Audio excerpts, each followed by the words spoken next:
महाराष्ट्राच्या राजकारणामध्ये सध्या सरसकट या शब्दावरनं वादाला तोंड फुटलंय। मराठा समाजाला सरसकट कुणबी जातीचे दाखले द्यावेत या मागणीला छगन भुजबळांनी स्पष्टपणे आक्षेप घेतलाय। त्यानंतर राज्यातले ओबीसी नेते एकवटू लागलेत, तर सरकार दोन समाजात जाणीवपूर्वक तेढ निर्माण करत असल्याचा आरोप मवियानं केलाय। बघूया एक रिपोर्ट।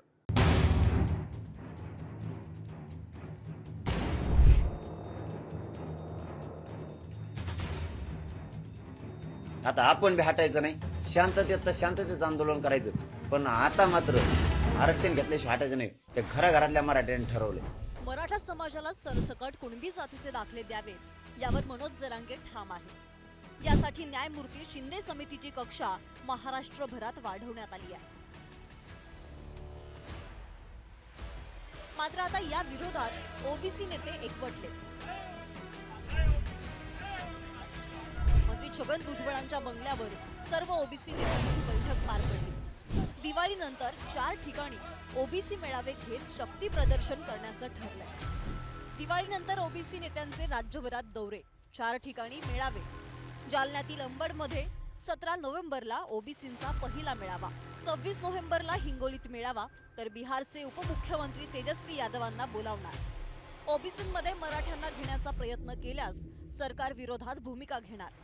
न्यायमूर्ती शिंदे समितीला संपूर्ण महाराष्ट्रात नोंदी शोधायला लावणं हे षडयंत्र असल्याचा आरोप। न्यायमूर्ती शिंदे समितीला दाखले देण्याचा अधिकार नाही, न्यायालयात आव्हान देणार। शिंदे समितीला आमचा टोकाचा विरोध राहील आणि ही शिंदे समिती जी आहे हिला कुठलाही घटनात्मक अधिकार नाही। आम्ही त्यांना, आणि ते मागासवर्गीय आयोग नाहीत।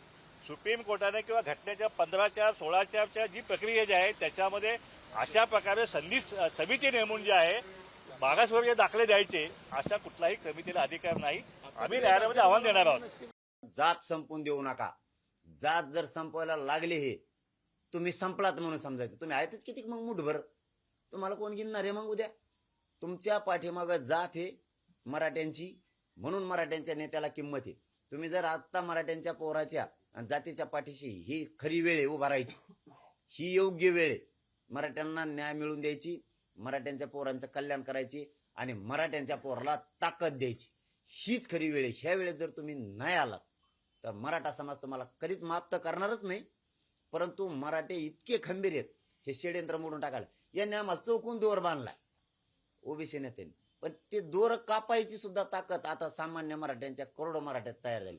दरम्यान आरक्षणाच्या वादावर ओबीसी नेत्यांच्या शिष्टमंडळाने राज्याचे उपमुख्यमंत्री देवेंद्र फडणवीस यांची भेट घेतली। सह्याद्री अतिथीगृहावरील बैठकीत ओबीसी नेत्यांनी फडणवीसांसमोर आपल्या भूमिका मांडल्या। तसेच याबाबत ओबीसी नेते मुख्यमंत्री एकनाथ शिंदेंची देखील भेट घेणार आहेत।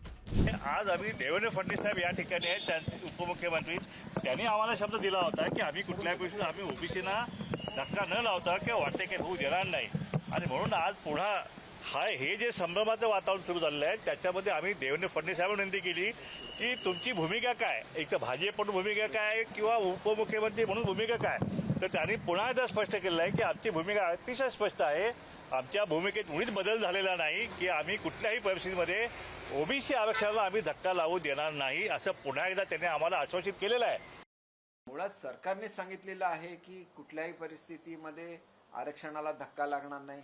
त्या बैठकीमध्ये ते स्वतः उपस्थित होते, त्यांचे जे काही कन्सर्न होते त्यांनी मांडलेले होते आणि त्यांच्याशी चर्चा झाल्यानंतर हे स्वतः ठरलेलं होतं की ओबीसी आरक्षणाला कुठलाही धक्का न लावता हे सर्व केलं जाईल। मग असं असताना वेगळी मीटिंग घेण्याची काय आवश्यकता आहे, हा मुळात प्रश्न येतो। ते ज्येष्ठ नेते आहेत त्याच्यामुळे त्यांच्याबद्दल मी काय असं बोलू शकत नाही। त्यांनी पुन्हा एक बैठक घ्यावी, त्याच्यामध्ये त्यांनी क्लॅरिफिकेशन द्यावं की मी असा शब्द घेतलेला आहे की ओबीसी समाजाच्या आरक्षणाला कुठलाही धक्का लागणार नाही। ह्याच्यामध्ये नाहीतर एक समाजामध्ये विद्वेष निर्माण होईल, समाजामध्ये वाद निर्माण होईल, जी महाराष्ट्राची परंपरा कधीही नव्हती। दरम्यान मराठा आणि ओबीसी आरक्षणावरून विरोधकांनी राज्य सरकारवर निशाणा साधला।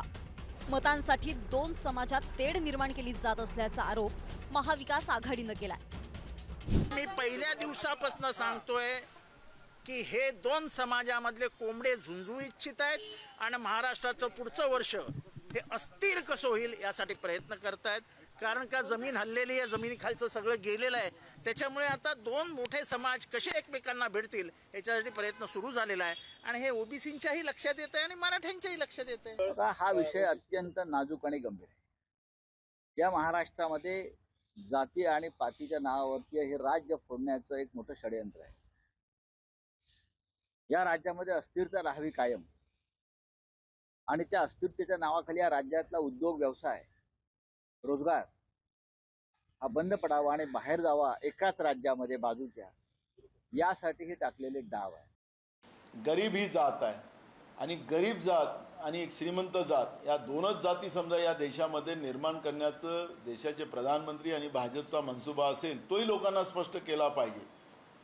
आणि या पद्धतीनं आरक्षणाचं गाजर दाखवून लोकांची मतं घ्यायची आणि एकीकडे आरक्षणच संपवायचं, हा जो अजेंडा बीजेपीचा आहे, नरेंद्र मोदींचा आहे, तो त्यांनी स्पष्ट केला पाहिजे. काँग्रेसची भूमिका जातीनिहाय जनगणनेच्या माध्यमातून मागास सगळ्या समाजाला आरक्षणाच्या प्रवाहात आणून त्यांना न्याय देण्याची भूमिका काँग्रेस पक्षाची आहे. ज्या जालन्यात मराठा आरक्षणासाठी ठिणगी पडली, त्याच जालन्यात आता ओबीसींचा एल्गार बघायला मिळाला. घनसावंगी येथे ओबीसी आरक्षण बचाव समितीच्या वतीने हा मोर्चा काढण्यात आला. एकीकडे सरसकट कुणबी प्रमाणपत्रासाठी मराठा समाज आक्रमक आहे. आता मराठ्यांच्या सरसकट आरक्षणाविरोधात ओबीसी समाज एकवटलाय. त्यामुळे आता सरकार समोर नवा पेच उभा राहिलाय. या घडामोडी पाहता आता सरकारची अडचण वाढणार का, असा प्रश्न देखील उपस्थित राहिलाय. ब्युरो रिपोर्ट, उधारी न्यूज.